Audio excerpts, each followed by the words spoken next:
Welcome into the 615 Sessions podcast here on this Wednesday. Lovely to have you guys back for another episode of the pod. It's always good when we can catch up with our good friends. One of them is John Glennon of the Nashville Post, who joins us now on the podcast. Been a little while, Johnny. It has. How are you, sir? Brother, I'm great. I got football season scaries because we're 13 days away before Mike Vrabel is scowling at us, and not like the off-season kind of pleasant scowl, just the, general it's football season. So we're all about to be miserable for the next 6 months type of scowl. Yeah, and of course the temperature is slowly steaming into the mid to upper 90s over the next couple of weeks, so that should coincide perfectly with everyone getting back on the field. So we got that to look forward to, bud. Oh, yeah. Nothing like a little July training camp steam to get the blood literally boiling. Johnny is here to talk about offseason narratives that have sprung up around this team. Some founded, some unfounded at this point, it seems. The later we get into the summer, the more ridiculous stuff seems to get because we're all running out of things to talk about, and then people just start making shit up. So we're going to get into that throughout the course of today's podcast. Of course, the podcast is presented by Two Rivers Ford. 40 years as a locally owned and operated business here in Middle Tennessee. Two Rivers Ford in Mount Juliet or online at tworiversford.com. And Relax the Back Nashville. Hashtag We Got Your Back Nashville. The best place for you if you have any kind of back-related issues that they can resolve with office chairs, mattresses, standing desks, or the like. All kinds of great inventory at Relax the Back Nashville. .com. Johnny, with everything, what do you do during the off season to keep yourself, up to date with the team? Obviously the Hopkins thing is the thing that's encompassing all of our lives right now, but what kind of content do you plan for the off season? What kind of projects do you use the off season to work on as a Big J journo? Yeah, I think one thing that sort of forces me to kind of keep coming up with new topics is, I do a weekly podcast too. I'll throw the plug out there. Also, the Believe in Titans podcast, and all too well that if you're having any kind of a regular podcast or show or anything like that, it primes the pump, makes you come up with topics to talk about, um, to get some fodder on a regular basis.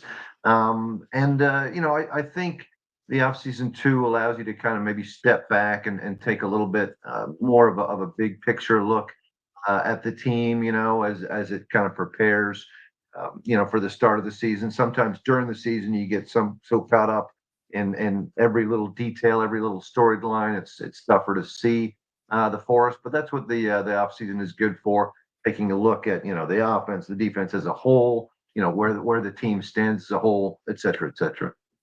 So, beyond injuries, because obviously that's something that's going to hover around, the storylines of this team. And I mean, even beyond DeAndre Hopkins, at this point, what is your do you have expectations for this football team at all? Because people have asked me that question. I'm sure you get asked or by people on a regular basis anytime, people run into the grocery store or wherever the case may be.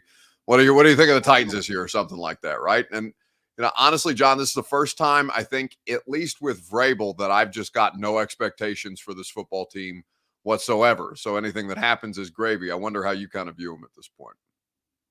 Yeah, kind of mixed thoughts. I guess I would say, I certainly don't have the same expectations that I might have had in previous years. Especially coming off an AFC championship. You thought the last season was certainly going to be much better than it was.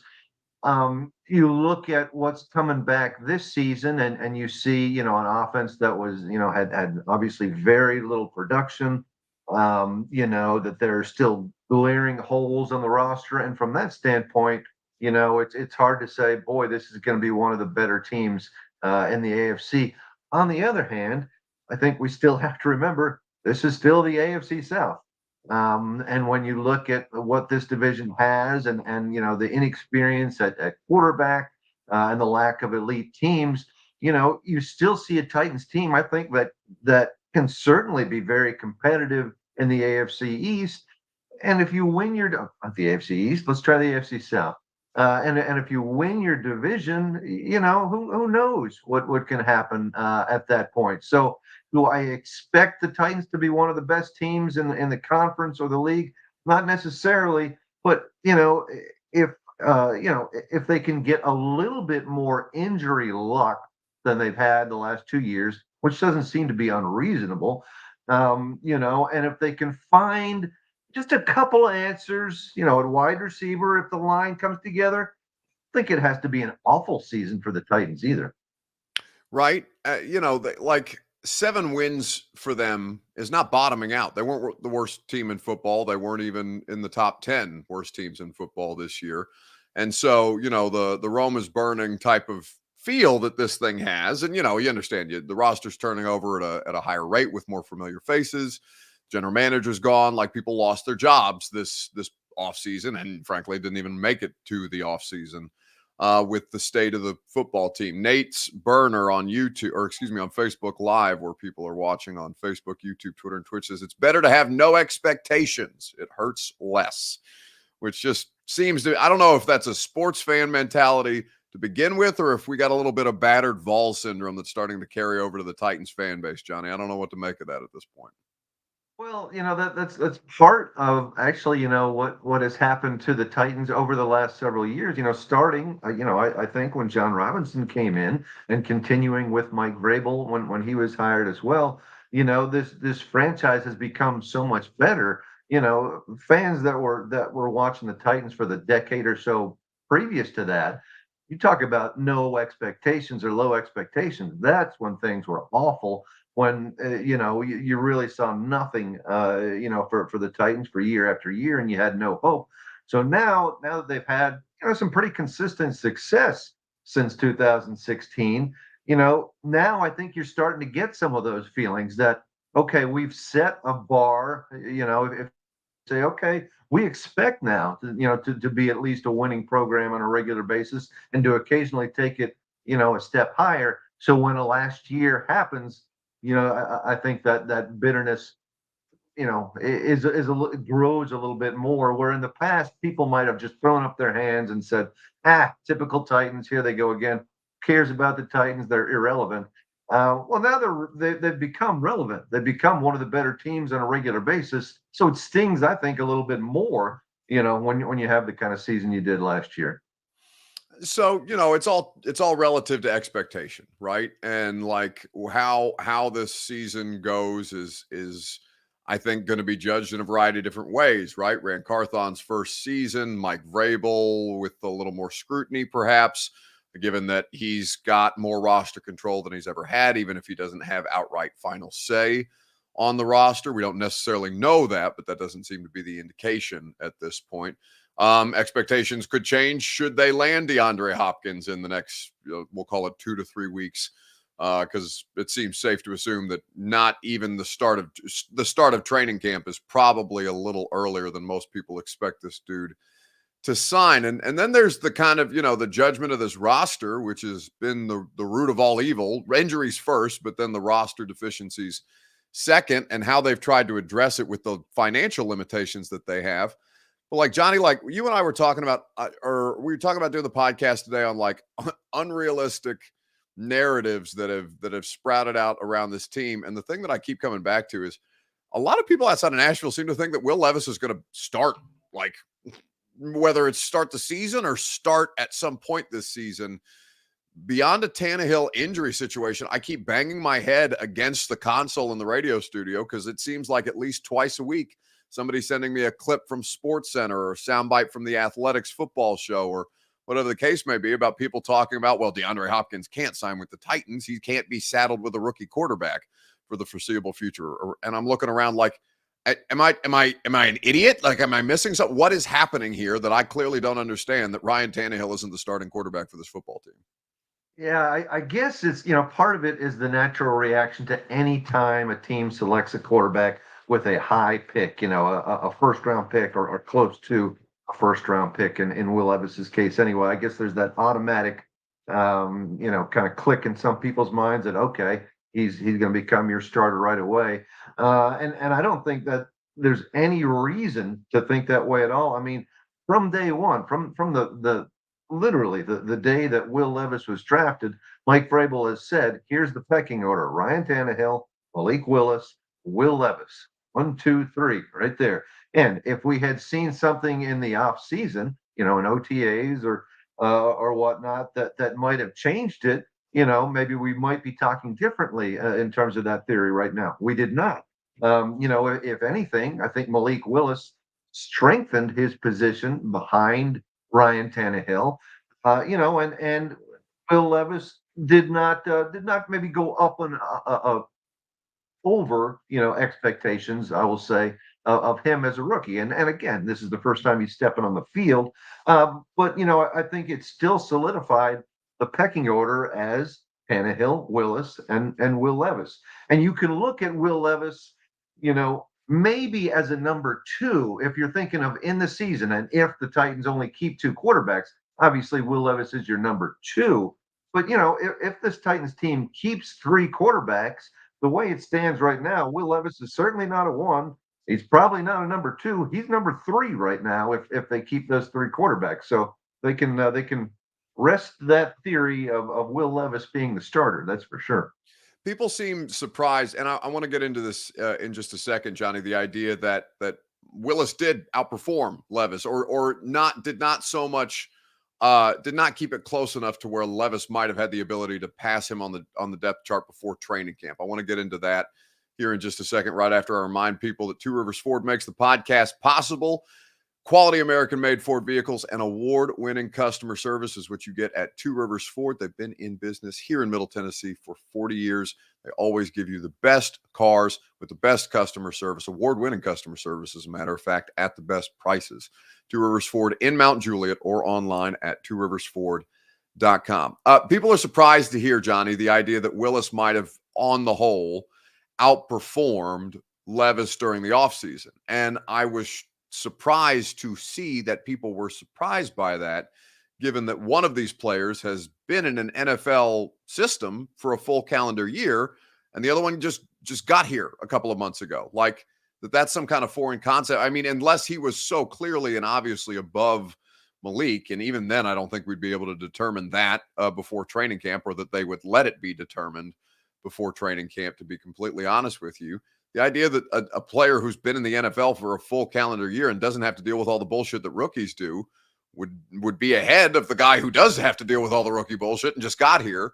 Even though, I mean, the system that Levis is coming from lends itself better to an NFL trajectory than the one that Willis came from at Liberty. I've been fascinated to see the reaction to things like Jim Wyatt's mailbag getting aggregated. Maybe it's just because it's the middle of July. Right. Yeah, I agree with you on that as well. It was a little surprising to me that Jim Wyatt was, according to the outsiders, delivering breaking news in that regard. I don't think anybody in Nashville thought of it that way, and I doubt that Jim Wyatt considered it breaking news either. But yeah, I think the fact that Willis was better shouldn't be a great surprise, given that he's had a 1 year, that this is his second off season. He's more familiar, with the NFL, with Mike Vrabel's coaching system, etc. It doesn't necessarily mean that Malik Willis has a higher ceiling than Will Levis, and eventually that. If the Titans only keep two quarterbacks, that will be the determining factor. I think the fact that the Titans think or likely think that Will Levis has a higher ceiling than Malik Willis, and probably overall a quicker ability to get there than Malik Willis does. But I think the last day that we saw of OTAs, the last time we saw these guys on the field, was a little bit of an illustration of what we saw during the offseason. Will Levis actually, it was kind of a bummer ending for him. That day he actually threw three interceptions while he was out there. Meanwhile, Malik Willis had one of his better days, threw a couple touchdowns. I think the last pass he threw of the offseason was a touchdown pass. Everybody's cheering, running out there, gathering around him. So clearly Malik Willis is going to take some momentum into training camp because of that. But again, just because he is better now, and honestly, even if he is better in training camp, does not mean that the Titans think Malik Willis has a better ceiling as an NFL quarterback. Eventually, they're going to say Will Levis is a guy we just drafted with this general manager. Eventually, he's going to be number two.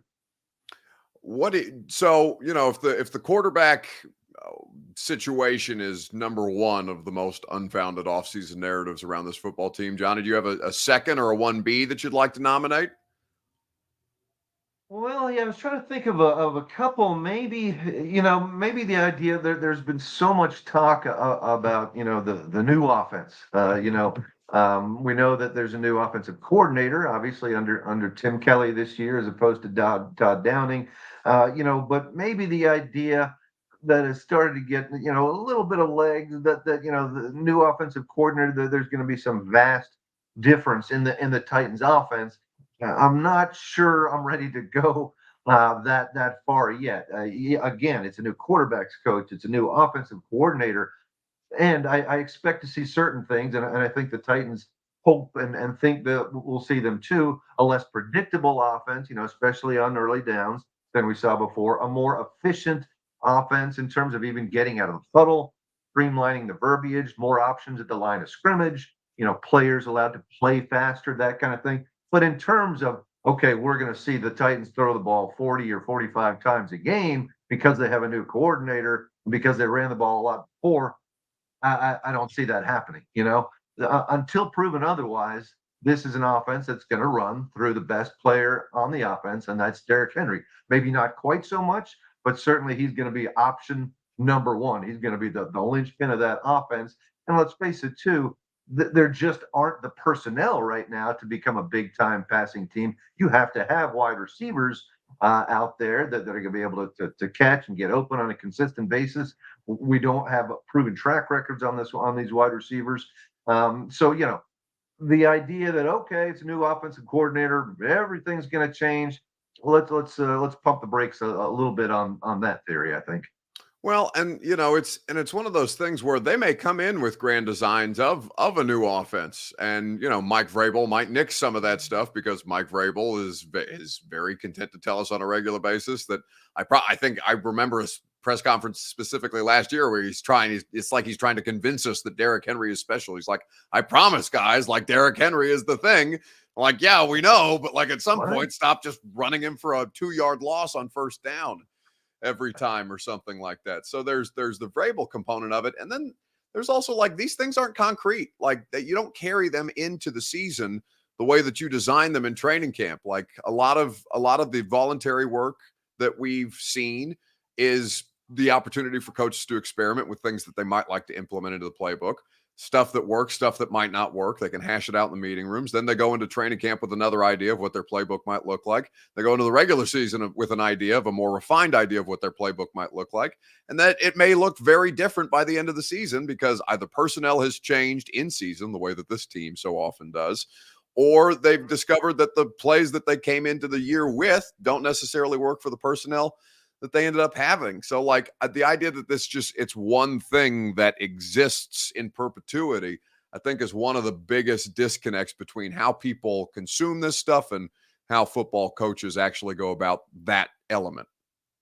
Yeah, I think that's fair to say, and I think, as has been pointed out, perhaps once or twice before, um, previous offensive coordinators for the Titans, both Arthur Smith and Todd Downing, maybe there was talk with both of those guys that hey, maybe there's going to be a little bit more passing involved, maybe we're going to see a little bit more diversity than we've seen in the past.